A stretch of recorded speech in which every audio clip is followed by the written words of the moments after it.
Let me strike through all of this. Strike the record. Let the record show, Your Honor. Kinda dropped off all the things I love. Like I need a traffic jam to keep in touch. I can't focus on the words unless my hands are busy. I can't give up on the world or I will leave this city. And it's way too broad what I'm trying to say, but I write it down and let it go. And it's hard to know all the words I need to explain my heart in a single note. Hello and welcome to WayTooBroad, a show and tell program for really, really ridiculous, excitable grown-ups. I'm Hannah, and this is my co-host for this week, Erin. Hi, Erin. And Ben. Hi, Hannah. Hi, Ben. Ben's not here. I don't know what to do when Ben's not here. I had the same problem, actually. I almost said your full name because I felt like there were more syllables needed. Erin and Brown. Yeah. You can beep that part if you don't want our last name aired out to the public. I just feel like people know by now. Yeah. One way or the other. My fan, which was quiet before, has decided to pop off. It's popping off right now? It's popping off right now. Your fan is popping off. I'm so sorry about that. I'm sorry to the listeners. My apologies. Speaking of sorry to the listeners, I didn't mention it in the interstitial announcement thing last week, but I apologize if anybody had trouble listening to the episode the week before that or found some of the audio weird. I actually upped the quote unquote quality of my editing software, but I think what happened is, to put it simply, every audio track has its own noise reduction using this software, but it's by track, right? It's not by section of a track. So when there are changes like Aaron's computer fan or Ben's AC kicking on, I was adjusting to cover for those sounds, and it was making other parts of the track very quiet and unlistenable, and I didn't notice it until after Erin and Molly called it out to me when they were trying to listen. So I know how to do it better, but I learned from making a mistake, and that's how you learn. So that's so true. Notice how that apology went straight into defense. I'm just kidding. I'm trying to be an inspiration for the youth. You have nothing to apologize for other than success, future success. Yeah, that's right. And learn your own personal growth. That's exactly right. So I would like to know, Erin, what you're drinking. Nothing fun. Are you drinking a beer? Yeah. Oh, man. You know how it is when you're drinking a beer. I always want one. Do you want to go I'm having a black cherry seltzer and a water. I kind of do. I can explain to people why Ben's not here while you go do that. Okay. I'm hoping me walking away with my headphone, my recording.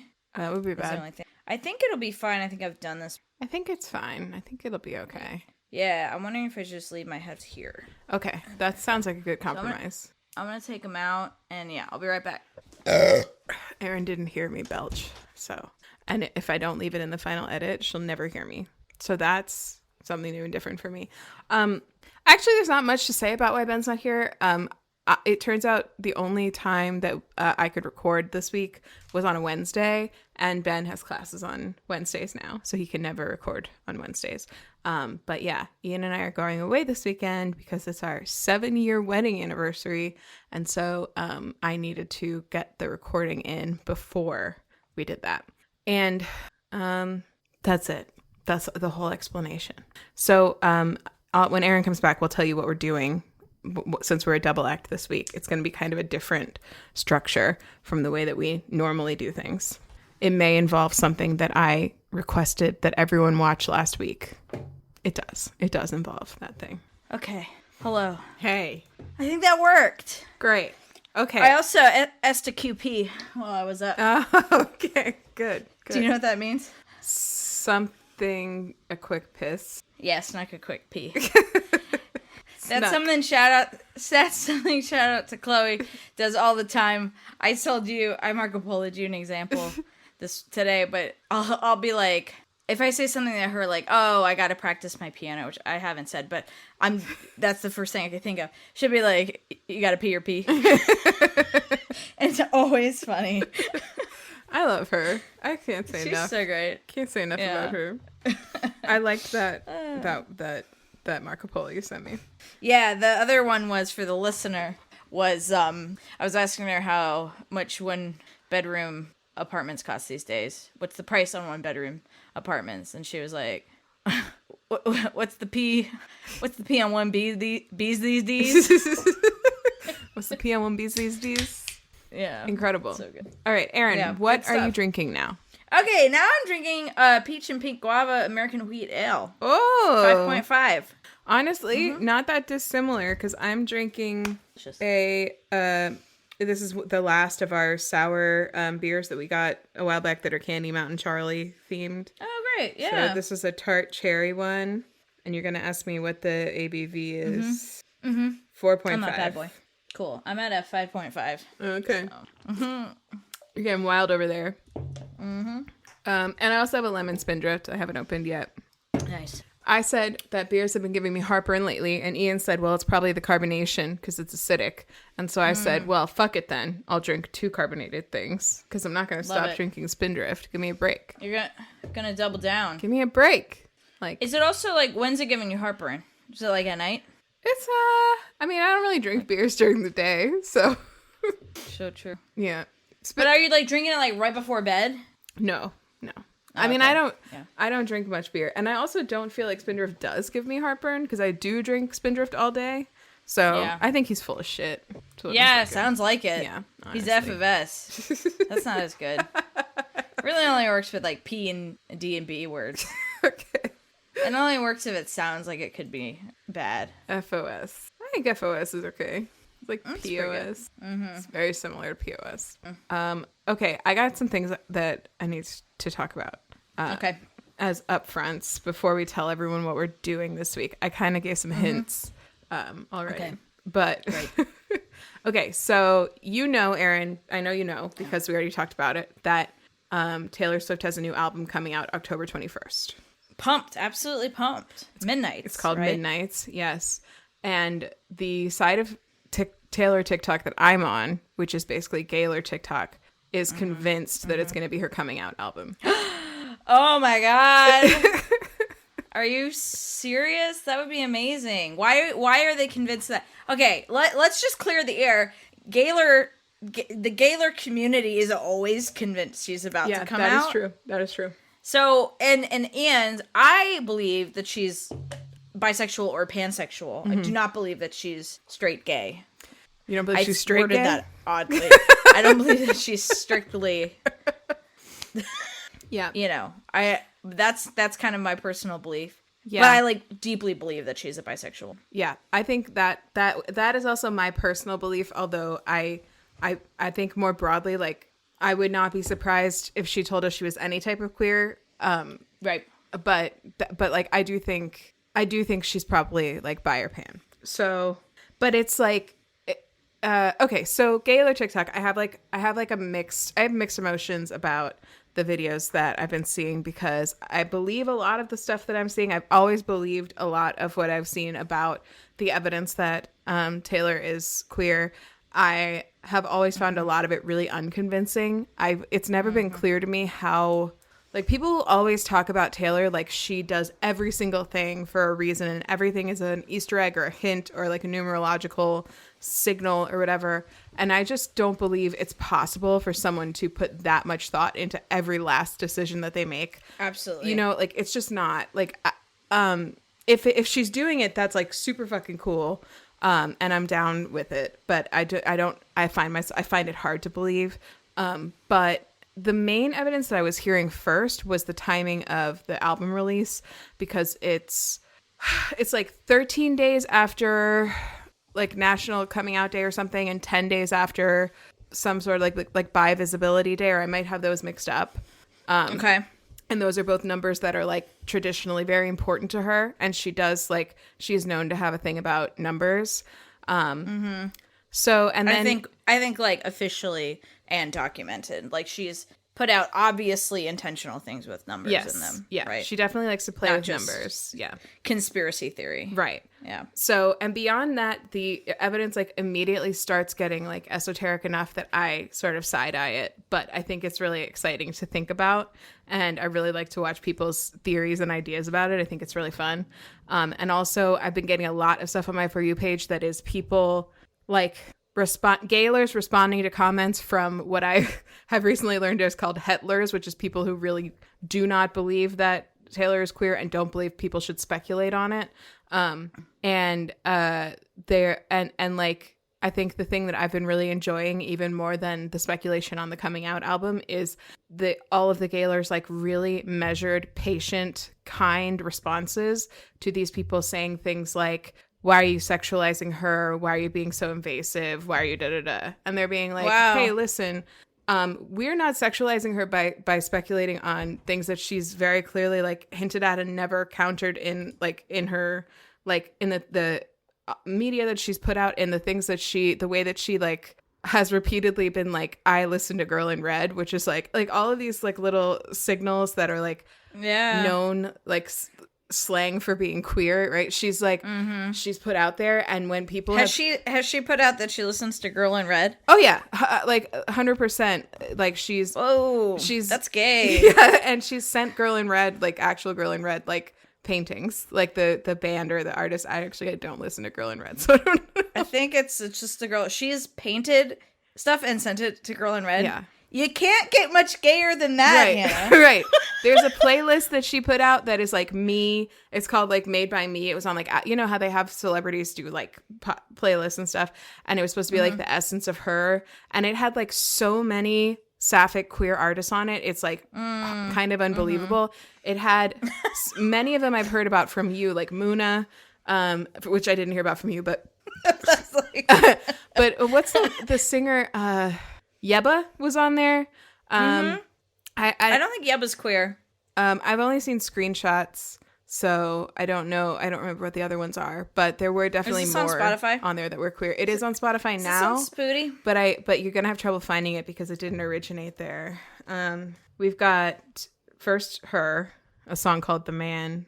Number One Fan by Muna. We've got Grimes, HER, which I don't know. Christine and the Queens, which I don't know. Yeba, Caroline Polachek. I don't know if she is. Haim, I don't know if they are. And she's friends with them. Phoebe Bridgers, definitely bi. Charlie XCX, I think, is, but Charlie XCX could be on anything. I don't know about Kesha. King Princess is on there. Halsey is on there. Okay. So, you know, it's just like I can't regurgitate all of the evidence that I've seen because there's so much of it, and it was all sandwiched together with things I didn't feel were very convincing. But there's like such an abundance of The Japanese house. Oh, I didn't even see that. Well, I'm looking at it on Spotify. I couldn't actually open that link because I don't have Apple anymore. I don't have Apple Music. Well, I'm on my phone and it wanted me to. It's The just Japanese a whole house is. thing. I think you're on the wrong one because Japanese house is All not right. on this. Okay. Okay. Okay. But I'm looking at the knockoff version. She should have Japanese house on there. What a great band. yeah, I was really excited when you said that, but no. But yeah. So I don't know. You're right. They always think it's going to be the coming out album. But I guess there was like I was not at all interested in Taylor at this time. But I guess there was this thing that happened where the album that's called Lover, which was like the last one before Quarantine and those two albums that came out, it was originally supposed to be called Daylight, I think, something like that, something about in the sun, right?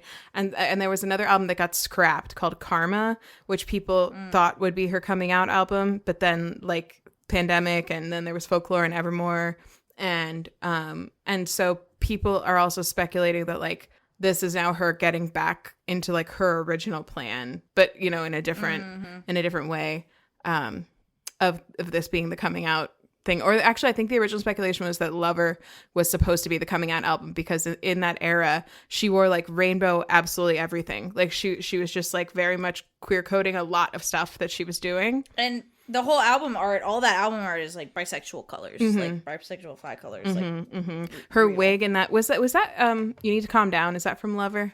because her wig in that music video was also bisexual colors, like very clearly. Like she's said things that like it's hard because I know that she knows that her fan base is very queer, and so it wouldn't be that weird for her to really feel like she was like she identified strongly with the queer community without actually being queer. But it would be weird, I think, for the speculation to be so rampant for this long and for her to be actively realigning with herself with the queer community over and over again, and to not clarify in any way, in any direct way, like, hey, I'm actually straight though.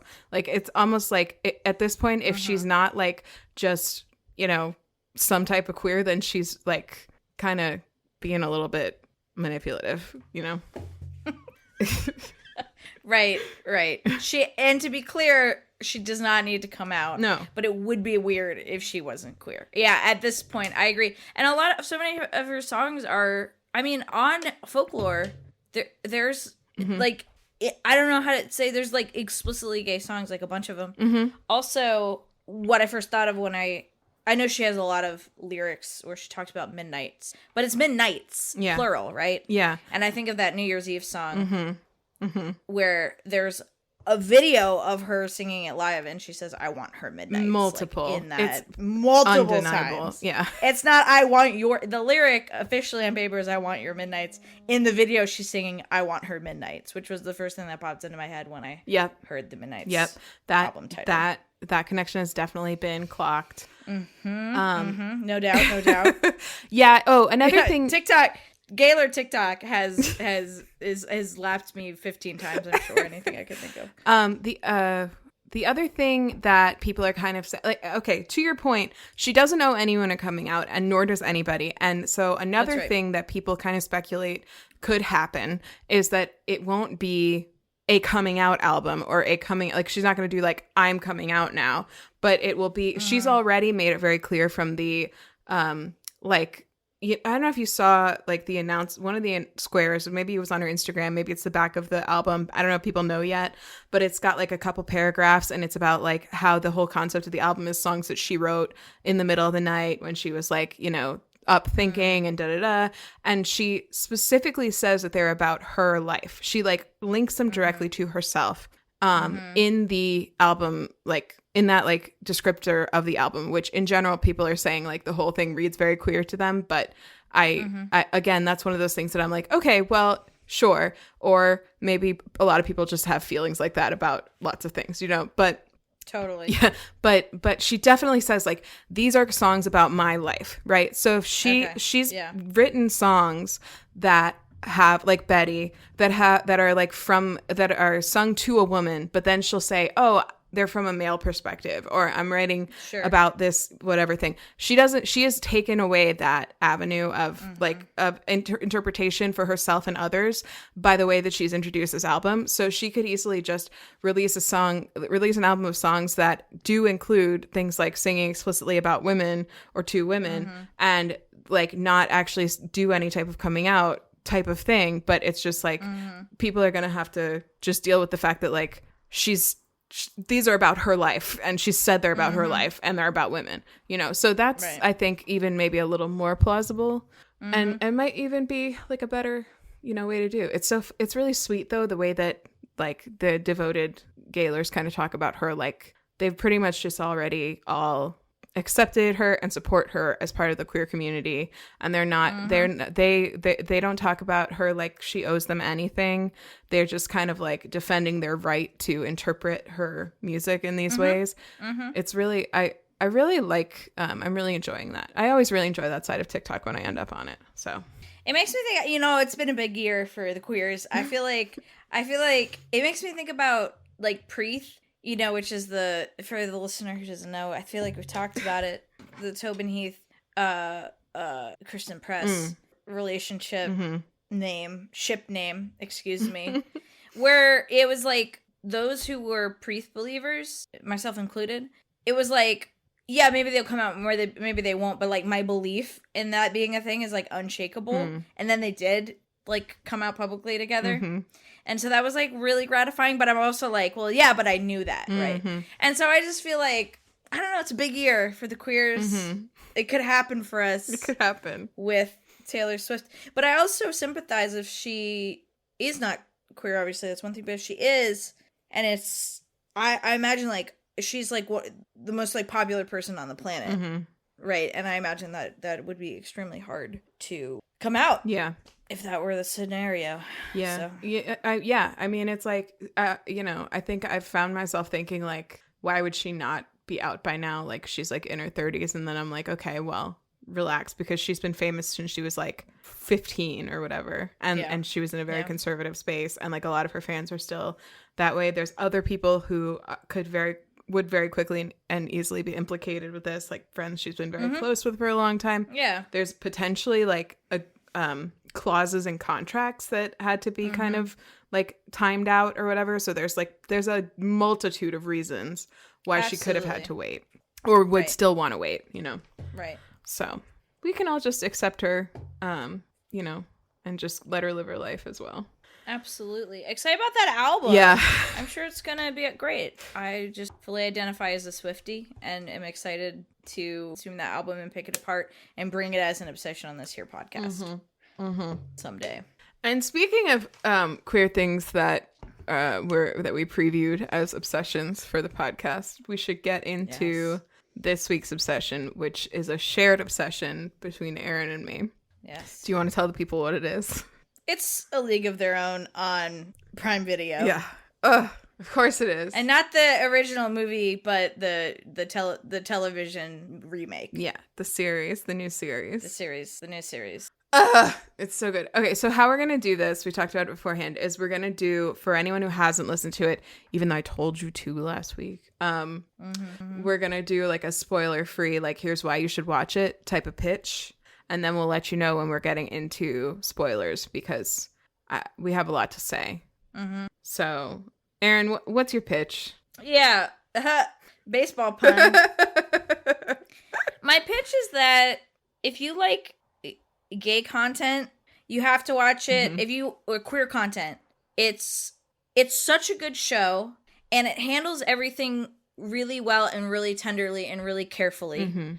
And it doesn't shy away from like the pain and hardships of, what is it set in? The 40s, 43? 40s. It doesn't shy away from like the hardships and violence of being queer or trans in the 40s, but it also doesn't like dwell and linger in them and keep you there like I think a lot of content that is set in those times, right? Like, that's always the end of the story, and we don't kind of like get to round the corner past that trauma or violence against people in the queer community. So I think it's unique in that way and really special in that way. And it makes me feel like I'm watching, I just feel like connection with these people to the tune of like, these are my ancestors, right? These are stories of, people who have been queer before me in a really beautiful and meaningful way. So I love it. It's good, well written, well acted. You fall in love with all the characters. Yeah. It's incredibly fantastic. well written. I said this to Erin like in DMs right after I finished it. It's like 5 times better written than it needed to be for me to love it. Like it's like it's like super well researched, more so than I even knew. Like, they actually interviewed at least one person who was in the leagues at the time, the women's baseball leagues. Because for anybody who doesn't know, I actually hadn't seen the original movie. I guess I kind of knew what it was about, but it's about the women's baseball leagues that started up when World War II was happening. When all the men got most of the men got drafted, and so they needed something to kind of like fill the parks and keep business going, and so they started up this women's baseball league. It really happened. And also, if you've seen the movie, what I know without having seen the movie is that they use the same sort of like setup, like all the stuff I just said, but none of the characters are actually the same. So they're telling like brand new stories in the same type of setting. I also learned today that Penny Marshall, who was like the director of the original movie, was not at all interested in telling any type of queer story. So I haven't seen the movie, but to the best of my knowledge, it doesn't go there in the least. So No. this super does. But I didn't realize, like, is she like anti? She was like anti. I don't know. I have no idea. Oh, okay. I saw an interview with Rosie. Is it Rosie O'Donnell? That's Rosie O'Donnell? Is she in it? Yeah, she's in the original, which Yeah. and Go ahead. I don't know if it's this is a spoiler. She big makes a spoiler. fantastic cameo Yeah. in this series. It's beautiful. She has been doing press about it, and she mentioned that Penny Marshall just like it almost seemed like it wasn't that she was against it. It was that she couldn't see what the connection was. Like she didn't understand it. This kind of more like what it read like to me from what she said. But I haven't seen the movie, and I don't know if Penny Marshall is a homophobe, so don't quote me on any of that. Hannah, have you seen A Secret Love on Netflix? No. That's good supplemental watching because that's a documentary about two women who were in this league. I think they were both in the league. Yeah. And then were together for the rest of their life. I had wondered how much of this was like embellished to make it more queer, but the more I learn about it, the more I feel like it wasn't that embellished. Mm-hmm. Like the woman there's this 95-year-old woman. I can't remember her name right now. I can look at it because I sent you Maybelle Blair, who was in the league. She's one of the consultants that they used for the show, and she told them about like basically how wonderful and what a relief it was to be around so many other queer people in that like era and understand, like learning kind of for the first time that she wasn't the only one, and that she and I think even I heard her mention at some point like the finding like gay bars, which I won't say why that's relevant because it would be kind of a spoiler. Well, I guess I just did. I just did it. Anyway, yeah, it's okay. She came out at 95, like after she saw the series. She came out because she was not publicly out to anyone until I love that. Yeah, isn't that so nice? That's so nice. Also, I saw a screenshot of the writer's room today. It's been all over my For You page, and everything out League of Their Own, like fan edits, interviews, like just everything. And it's incredibly diverse, which is amazing, because another thing that this show highlights and sort of speaks on in a very sensitive way, which I don't think we've really mentioned much, and I think sometimes gets a little lost in the shuffle, is also like being Black in the 40s and Black and queer, like those intersections of identity and stuff. And so it's really, really, and it's really well handled and wonderful. And not to mention like being someone who only speaks Spanish in the 40s in America. Although like I feel like they did not Lupe. What's the girl's name? Esti? Is that the girl that's from Cuba? Oh, I don't remember. Sorry. I feel like they did her a little dirty. She was a little bit of comic relief. She didn't get to, have like a, but so yeah, it's just very, very good. It's it's so well researched, even about just like the time period. Very minor spoiler that I feel like really illustrates this, or it felt like it illustrated it for me, is that at one point there are two people who are eating pizza, and one of them has never had it before and doesn't even remember, like can't remember the name of it. It's so new to them. And I was like, why does this person not know what pizza is? And so I went and Googled like, when did pizza come to America? And it was like a year before this this movie is set. Wow. Or something. Like the show is set. Yeah. So they like must have done that. Like they didn't have to do that. Like I never would have known. Yeah. And that becomes a really poignant kind of subplot with the pizza. Not poignant, but just kind of funny and sweet. Yeah, I just loved it. I feel like this show, I think all gay media does this to me, especially when set in the past like this, but it really makes me reflect on, like, especially seeing stories of joy, of like queer joy and like openness, and kind of like stories where the central point isn't to like battle against yourself, which I think a lot of stories revolve around, but seeing stories where that kind of battle is minimized and like the choice of like openness and acceptance is made, and then kind of seeing what happens after that in that time setting is really intriguing to me, and makes me really wonder about like myself, like who would I have been in the 40s, right? Like what kind of, I don't know, it just really makes me appreciate like the folks who've gone before us and, been been out in times where it's not safe or it's not okay. And I just feel like this show just handled that really well, and I love it. I love it. I've heard people refer to it as like, or refer to why they love it as sort of like it's one of the few pieces of like media about queer people that feels like it is made for and by, but really for like queer people. Like it's not centering, it's not telling a story that is made to be, or, you know, multiple stories that are made to be like appealing or digestible by like any random straight person. It's like getting more in depth and trying to really like to show you like the roots of, which I know is like such your jam anyway. Like you love to read about like queer history and stuff, which I think is important. I think it's really important for people to understand that like these are based on true stories and that there are so many like, because I think there is this like notion among like especially like conservatives in America right now that like we all just invented all these labels and pronouns like a few years ago, and we're just like trying to force them down people's throats, and now like people are finally getting the opportunity to like, you know, label and express the things that they've always experienced throughout history. Yeah. So queer people have always been here. Always. Preach.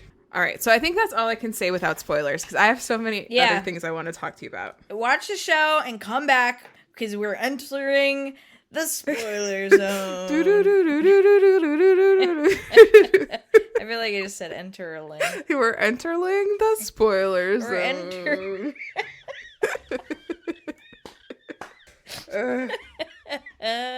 Okay, I need to ask you. Here's my first question. I've been dying to ask you. Okay. Oh my god, sorry. I keep dropping lids today. It's been a problem. She's dropping lids. I've been dropping lids all day. Okay. Do you think that Max, if she lived nowadays, would be non-binary? That's an interesting question. I didn't take that conversation that way. You know the conversation I'm talking about? Yeah. The conversation was around when they were in the locker room. That's interesting.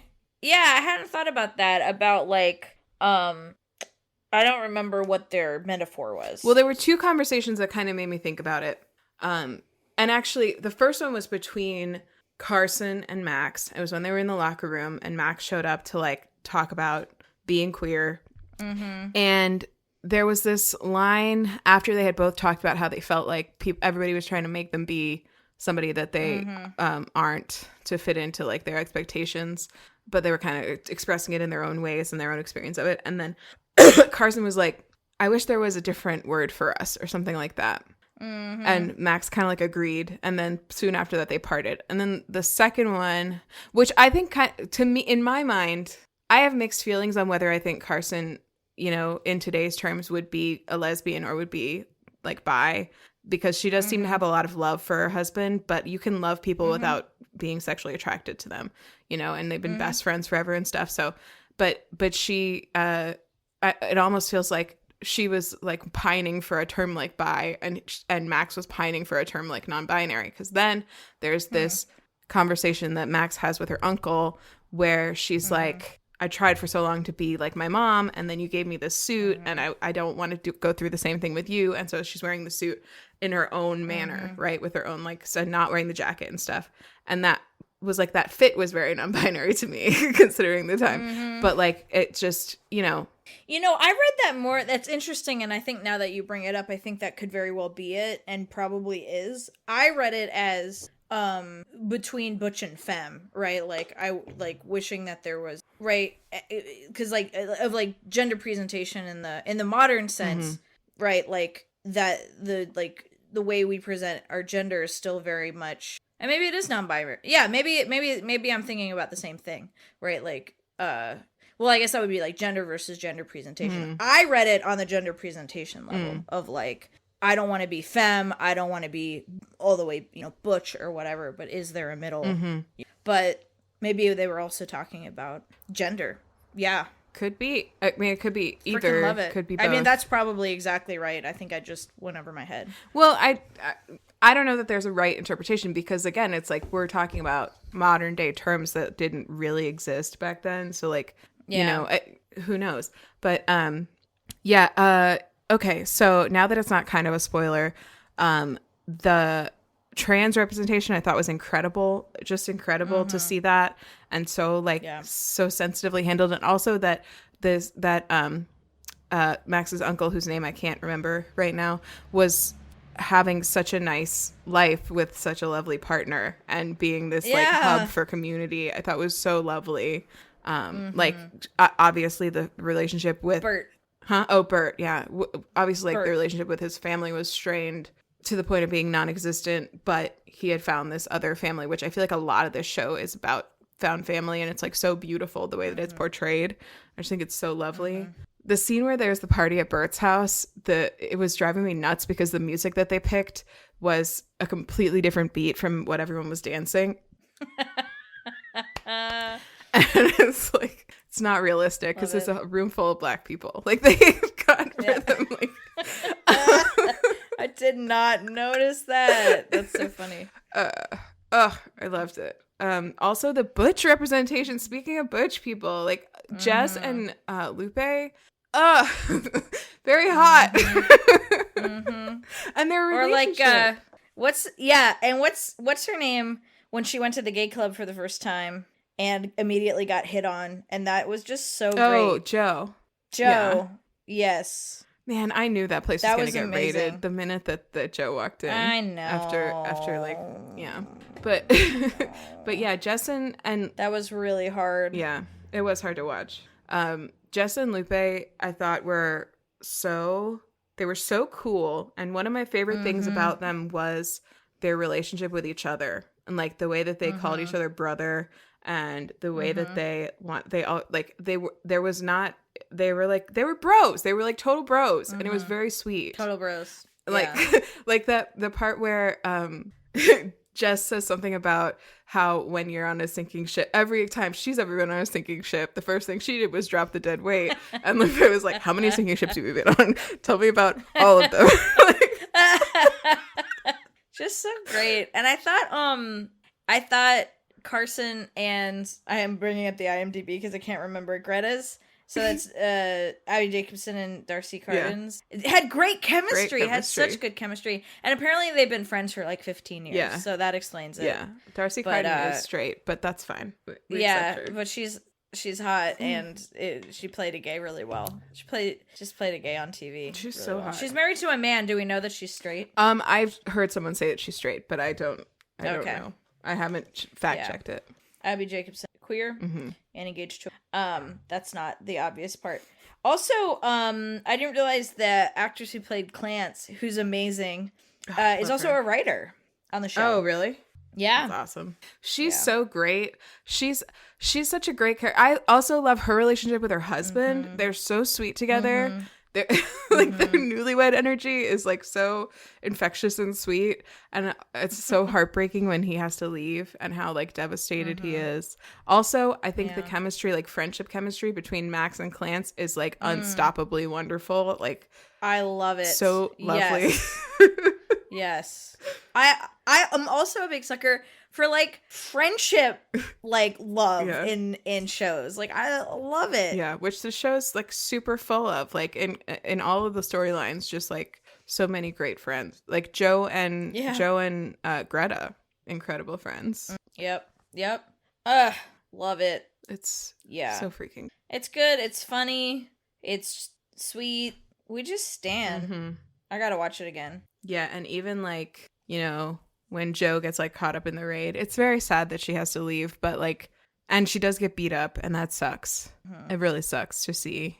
But like, she doesn't get arrested. Oh my God. Speaking of which, the reveal at the end of how Sarge, like their chaperone, is also a queer person. Yes. Like, so lovely. And I feel like maybe also like the fashion lady, right? Oh, the woman who's like their poise coach or whatever. Yeah, I don't know. I was left with the question mark about that one. I'll tell you my evidence. Okay. It's minor. It's minute. But I just noticed this in my rewatch today, which I didn't get all the way through. But she tells them, during like the early episodes that she has a husband. He's a younger man. He's very well kept, and she keeps her freedom. So she has this husband, but he's like tucked away, and she just gets to say she's married, and then she can do whatever she wants. And then at the end, when she offers Greta a job, she says something about how we all got to stick together or something. But she says, but she's talking about women who are a bit much when she says that in quotes. Like that's kind of how she puts it. So I don't know if she just means that, like, you remind me of myself, and we should stick together. Yeah. Huh. I'm gonna have to rewatch it and get back to you. Okay. I'm on the fence about that. Yeah, I'm that's fine. It's not a necessity for me to enjoy the show, but it's fun. Do you feel like were you satisfied with the ending? Do you think that Carson should have gone with Greta? Let's talk about that. I was confused. I was a little confused by the ending. Like they talked about it so many times about her potentially going to New York, and so I do think I convinced myself that was going to happen. But they talked about her going to California. Oh. Not that it matters. But. Oh, okay. And why did Greta end up going? Oh, because she got that job. Right. Okay. But in the moment, I liked the idea of Carson going and doing her own thing. And also it does feel like there are things she needs to, like, get taken care of with her life. Like, I know that not everything is ever going to be, like, cut and dry and clean for her ever again. Because it's just not how things are when you're, not straight in society at that time. But I think she has like this strong like love hate. It's like she used to really hate her mom for running away, and now it's like she understands why her mother did that. But does that mean that she wants to do the same thing? I don't know. Does she want to handle it differently or whatever? Right. What do you think? Yeah, I have some thoughts on the topic. Okay. I think that it's good that she's gonna figure herself out.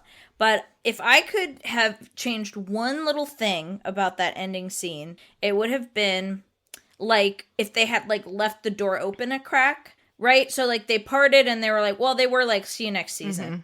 That's true. But it would have been cool if Greta had said, like, come visit me in New York, or Carson had been like, there seemed like there was a moment where that was going to happen, where Carson was going to say, but can I come visit you? Because then we know there's going to be a season 2. They're already writing it. So to have that door open a crack of, like, maybe they will meet in New York and something will be kindled there. I think in modern viewing it through a modern lens, it really makes sense for Carson to figure out her shit, right? Like, get some distance, get some clarity. I think through that lens, if I were gay in 1940, granted, I've just spent a whole summer in a house full of what I now know were gay people, but I would also be like a bird in the hand kind of situation, as clinical as that sounds, you know what I mean? It's like, would I want to risk going out when I have a love, that I could pursue? Would I want to risk losing that and then, like, literally not being able to find anything else, also, right? like, not even with really no plan in mind that she shared with us. Like, she didn't say, I got to go home and handle my business, to be clear. She said I'm not going back to Charlie or whatever. Like, and I don't know what I'm gonna do. And then I'm not a huge fan of how he, like, just showed up, but it does feel like he was not supposed to be in the state. Yeah, well, he said he was blasting through that boundary. Well, okay, she said, I'll see you in a week, right? So do we know that it's been a week, or that it hasn't been a week, I should say? Because he might have just, like, shown up because he knew it was over. I don't think it's been a week. I think that she was going to meet him back at the house, and he showed up when he wasn't supposed to be there. I will have to, as I continue my rewatch, see if she said that. But either way, I don't know. It just felt like I'm worried for her. Like, he seems like a really decent dude overall, like, so far. But, like, I'm worried for her safety in this situation that we've ended the season in. Because it's not, and to your point of, like, looking at things through a modern lens, like, it's never going to be easy to go home and tell your husband that you're actually a lesbian or whatever, that you're, like, not in love with him at all. Like, that's not something that's easy now, like, in 2022. But, like, it's dangerous in 1945 or whatever. So, like, like, in that way, even, like, in terms of, like, not just the love opportunity, but, like, the opportunity of, like, finding places that are safe for you to be queer in. Like, she is kind of, like, just going off into the wilderness in that way. Yeah. Yeah. That's such a good point. Yeah, I feel like it felt I feel like I have a lot of trust in that writing room at this point, but it did feel a little tropey. Like the husband has caught them making out or has seen it, right? He doesn't interrupt it, but he has definitely seen it. Yeah. And, now there's that to deal with. But it didn't rain on my parade, you know? Yeah. I was like, well, now Charlie knows. Yeah, I don't think he's gonna be like violent with her, but I don't know how he's gonna handle it because we still don't. How much of the letter have we actually heard? The one that she wrote him. We have heard none of it. We've heard basically none of it because we know he read it. I gotta rewatch. We know, but we don't know if she said anything about women or she said there was something wrong with her.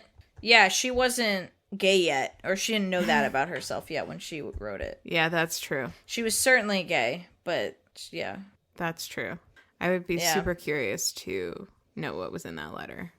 Yeah, some things that got to get resolved next season, which I'm really excited about, but we probably have to wait forever, is obviously that what happens with Charlie knowing.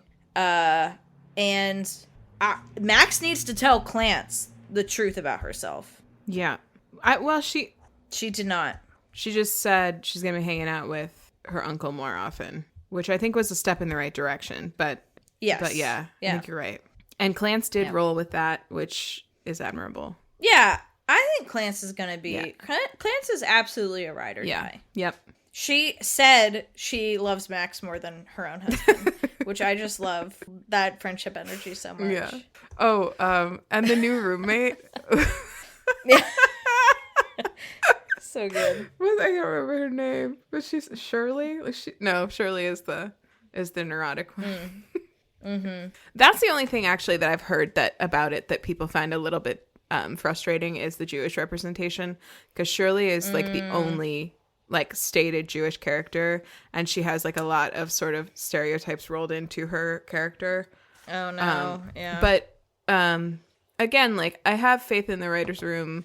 It's not my place to say whether it's okay or not, but she had a purpose in the story, I feel like. And yeah, I also think she'll probably be back next season. So maybe we'll see. The one thing I saw on TikTok that I thought was a really good point about Shirley is that it's World War II, right? So it's really, really understandable for a Jewish person in America to have anxiety for a multitude of reasons.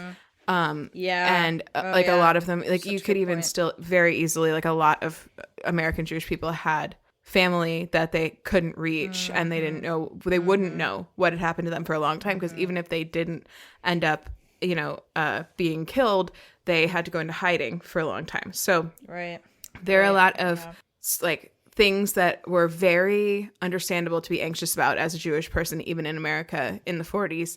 Yeah. And they didn't really give her that aspect of anxiety at all. Yeah. Yeah. Right. So really good point. So hopefully that'll be kind of expanded upon in the next season. Yeah. Cheryl is the Cheryl is the roommate. Yeah. Okay. Yeah. And they were roommates. the housemate, right? The housemate. Yeah. The housemate. She's so dumb. Should I change it to House of Love?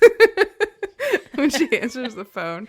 Oh, and the story with how Max got her wish at the end of the season. I thought that was lovely. Yeah. I really liked the relationship between Max and Carson. Yep. And Max and Esther, just love it. The other pitcher who she's now traveling with and has to share. Oh, yeah. Yeah. Yes, lovely. Love it. Well, now I want to go rewatch it. Okay, so let's do homework then. Let's do homework. I think everybody, if they don't know what their homework is right now, then I don't know what to say. Let me check if we got any emails. But hopefully you've already watched it if you've made it to this point. Yeah. So watch it again. You'll find other things about it to enjoy. I'm sure of it. So true. Go try and see if you can get yourself on Gaylor TikTok. Also, that's homework for you, because it's a fun place to be if you're on TikTok. Okay, cool. So No emails? what's you don't have any social media. Okay, No emails? no emails. Okay. My social media is Hanthropology on Twitter and Instagram. I'm Hannah and her cats on TikTok. If you want to call us and tell us about anything we missed that's wonderful about A League of Their Own, you can do that. Oh, it's on Amazon. We said that. It's on Amazon Prime Video. You can call us at 774-326-0420. Blaze it. Blaze it.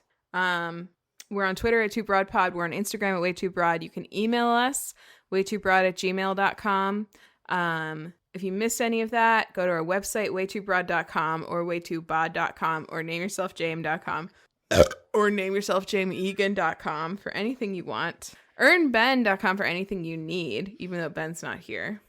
Maxfun.org for a cute dog on a boat. I'm gonna burp again. Go to friendsofthechaos.bandcamp.com for lots of great music from the person who made our intro and outro music. And that's it. So thanks for listening. Thank you. Have a great week or 2 weeks. We're not sure yet. Probably 2 weeks. It's none of your business. We'll see you when we see you. But we do know next time we'll be back with Ben. Yeah, Ben will be back next time. Unless he dies. Oh, and happy birthday to Ben. By the time this comes out, he will be a year older, and he'll look 5 years older. That's what happens when you turn whatever age Ben is turning. Whatever is Ben is, we have no idea and no desire to think about it and say it. 20-something. He's still in his 20s. He's still relentlessly in his 20s. I think. He won't stop. It's ridiculous. Yeah. Actually, I would love it for Ben to stay in his... I'm going to feel like an ancient man when he turns... Have you seen that TikTok? No. This interviewer dude is like... I'm going to show it to you after. This is the thing I hate about TikTok. This is my only problem with TikTok is that anything somebody funny... Anytime somebody says something funny and I laugh, they're like, oh, have you seen that TikTok? And now instead of like laughing at their funny joke, I'm like out of the loop and it's obvious. You know what I mean? You know the thing where you laugh at something? When someone laughs at something, but it's like a reference to something and they're like, oh, you don't get that reference. You like treat them with disdain because they're not laughing at like the thing they're supposed to be laughing at. I feel like my whole life now is laughing at something that I'm not supposed to be laughing at. I'm like constantly laughing at the wrong thing. It's like everything is meta now. No one says a joke anymore. Everyone just repeats something they've seen on TikTok. Sure. That's true. It's kind of my whole personality now, but it's fine. Which is another TikTok reference. Hannah! Jesus Christ, you literally got that from a TikTok you sent me today. All right, that's it. Have a great goodbye, everybody. Whatever long podcast candle. I forgot to light it. Okay, bye.